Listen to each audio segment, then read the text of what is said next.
Hello everyone, welcome back to my channel. Today we will study about second theory of gender, that is structural theory.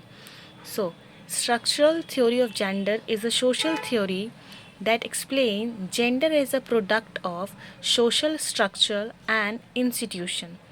Means इसका कहने का मतलब है कि जो जेंडर है वो एक सोशल स्ट्रक्चर का प्रोसेस है कि सोसाइटी ने जो सोशल इंस्टीट्यूशंस हैं उससे जो है जेंडर क्रिएट होता है. This theory argue that gender is not just a personal characteristic but it is shaped by the social and cultural practices and the power dynamic.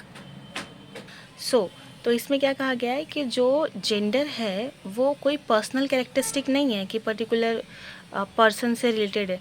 Basically it is shape by society. हमें society बताती है कि किस तरीके से अगर girl है तो उसे किस तरीके से बिहेव करना है, या सोसाइटी उसे किस तरीके से ट्रीट करेगी, या हमारे कल्चर कस्टम जो ट्रेडिशंस हैं, या जो पावर डायनेमिक्स है, ये सारी चीज़ें जो है जेंडर को अफेक्ट करती है.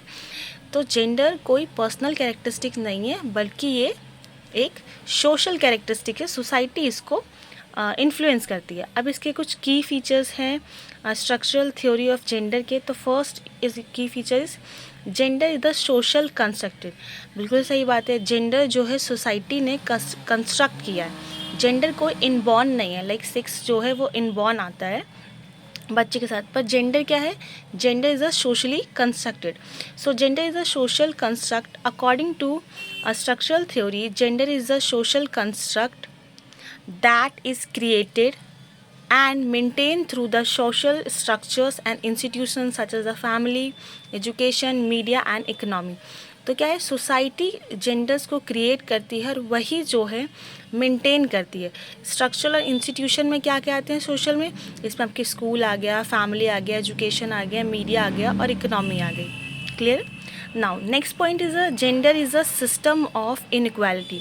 सो अब बिल्कुल सही बात है कि अगर किसी सोसाइटी में अगर जेंडर है तो वहाँ पे सिस्टम ऑफ इनइक्वालिटी फॉलो होता है.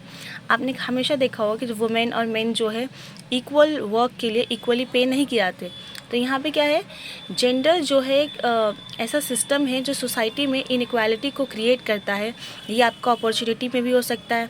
फैमिली में जो है मेल के या जो बॉय है उसकी एजुकेशन को ज़्यादा प्रायोरिटी दी जाती है comparison to girls education. So देख लेते हैं एक बार क्या लिखा है. According to this theory, structural theory, gender is a system of inequality that is based on power dynamic and the social structure. These system of inequality result in the unequal distribution of resources and opportunity between gender. So क्या कहा गया है कि जो gender है वो society में एक तरीके से इनइक्वालिटी को इंश्योर करता है और इसी की वजह से इसका रिज़ल्ट क्या होता है? हमें अनइक्वल डिस्ट्रीब्यूशन देखने को मिलता है रिसोर्सेज को लेके, अपॉर्चुनिटीज़ को लेके, क्योंकि सबको इक्वल अपॉर्चुनिटीज़ नहीं मिलती कंपैरिजन टू गर्ल्स और बॉयज़. बहुत सारे फैमिलीज़ ऐसे भी हैं जो ट्रेडिशनल हैं या ऑर्थोडॉक्स फैमिली के हैं, तो वो जेंडर को ज़्यादा ध्यान में रखते हुए बॉयज़ के एजुकेशन को ज़्यादा प्रायोरिटाइज़ करते हैं, या फीमेल के लिए वो कुछ अलग चीज़ें सोचते हैं. जो कि गर्ल चाइल्ड है तो वो अकॉर्डिंगली बिहेव करते हैं अपने कस्टम और ट्रेडिशन की वजह से. ठीक है. Now next it's third point क्या है? सो gender is shape by the social institution. तो ये भी बात बिल्कुल सही है कि जो जेंडर है वो सोशल इंस्टीट्यूशन के द्वारा फॉर्म किया जाता है. फैमिली हो गई, आपकी इकनॉमी हो गई, ये सभी जो है बहुत क्रिटिकल रोल प्ले करते हैं जेंडर को शेप करने के लिए. और यही सब बताते हैं कि जो गर्ल्स है उनको सोसाइटी में किस तरीके से बिहेव करना चाहिए. आपने हमेशा सुना होगा गर्ल्स को थोड़ा पोलाइटली बोलना चाहिए, या ज़्यादा ज़ोर से हंसना नहीं चाहिए, या सबके साथ नाइस बिहेव करना चाहिए. बहुत सारी चीज़ें होती है जो गर्ल्स के साथ टैग कर दी जाती है. ठीक है. बॉयज़ को मस्कुलर होना चाहिए और जल्दी उसे रोना नहीं आना चाहिए बॉयज़ को, और गर्ल्स को बहुत सॉफ्ट हार्टेड होना चाहिए. तो ये सब क्या है? ये सब सोसाइटीज़ ने नॉर्म जो है पर्टिकुलरली सेट कर दिए हैं गर्ल्स और बॉयज़ को लेके. So next is gender is a not a static. तो जेंडर क्या है? स्टैटिक्स नहीं है. मतलब जेंडर एक तरीके से कोई फिक्स चीज़ नहीं है. वो society to society, culture to culture vary करती है. कई कई कल्चर्स में वुमेन के पास ज़्यादा पावर होती है. तो ठीक है. इसमें क्या कहते हैं? The structural theory of gender recognize that gender is not static. but rather it is shaped by the historical and the cultural context as the social structures and institutions change over time, so too can gender and role expectations. तो क्या कहा गया है, gender जो है कोई fix characteristics नहीं है, वो सोसाइटी के अकॉर्डिंग या over a time period change होती रहती है, और उसको जो हिस्टोरिकल हो गया है, कल्चरल कॉन्टेक्स्ट जो उसको शेप करता है।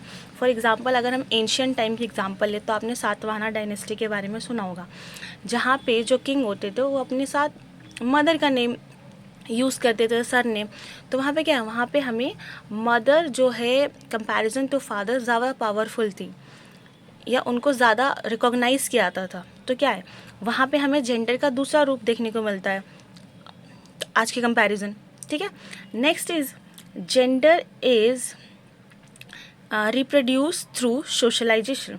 तो जेंडर क्या है, जेंडर सोशलाइजेशन के ही थ्रू रिप्रोड्यूस होता है। So the structural theory of gender posit that gender is reproduced through the socialization, the process through which individuals learn the norms and expectation of their society. Socialization can reinforce gender's roles, expectation and can perpetuate gender inequality. तो socialisation क्या है, socialisation एक process है जिसके अंदर आप society में किस तरीके से चीज़ों को डील करना है या बिहेव करना है, ये सारी चीज़ें जो है लर्न करते हो। तो ये सब सोसाइटी से ही सीखते हो। तो जेंडर जो है एक सोशलाइजेशन का प्रोसेस है, ठीक है, और सोसाइटी जो है सारे एक्सपेक्टेशंस को, रोल्स को, नॉर्म्स को डिसाइड करती है कि पर्टिकुलर जेंडर जो है किस तरीके से सोसाइटी में बिलीव करेगा। ना लास्ट पॉइंट इज़ इंटरसेक्शनैलिटी। तो इंटरसेक्शनैलिटी क्या है कि बहुत सारे जो सोशल कैटेगरीज़ हैं, जैसे कि रेस हो गया, क्लास हो गया या सेक्सुअलिटी हो गया, ये सब जो है बहुत मल्टीपल है सोसाइटी के अंदर, और इनकी वजह से सोसाइटी में जेंडर के बेस पे इनइक्वालिटीज़ को हम देखते हैं कि किसी के साथ कास्ट के बेस पे, किसी के साथ रेस के बेस पे, या किसी के साथ सेक्सुअलिटी के बेस पे जो है डिस्क्रिमिनेशन किया जाता है। आपने हमेशा सुना होगा कि आपने हमेशा सुना होगा कि बहुत सारे जो LGBT कम्युनिटी के लोग होते हैं उनके साथ बहुत ज़्यादा डिस्क्रिमिनेशन होता है। तो ये सब क्या है, ये सब सेक्सुअलिटी के बेस पे डिस्क्रिमिनेशन है, किसी के साथ क्लास के बेस पे, किसी के साथ रेस के बेस पे। तो ये सारे क्या है, ये सारे आपके जेंडर डिस्क्रिमिनेशन को शो करते हैं, और ये जितने भी हमने पढ़े अभी तक वो सारे आपके स्ट्रक्चरल थ्योरी थे, उनके की फीचर्स थे। आई होप आपको वीडियो पसंद आई होगी।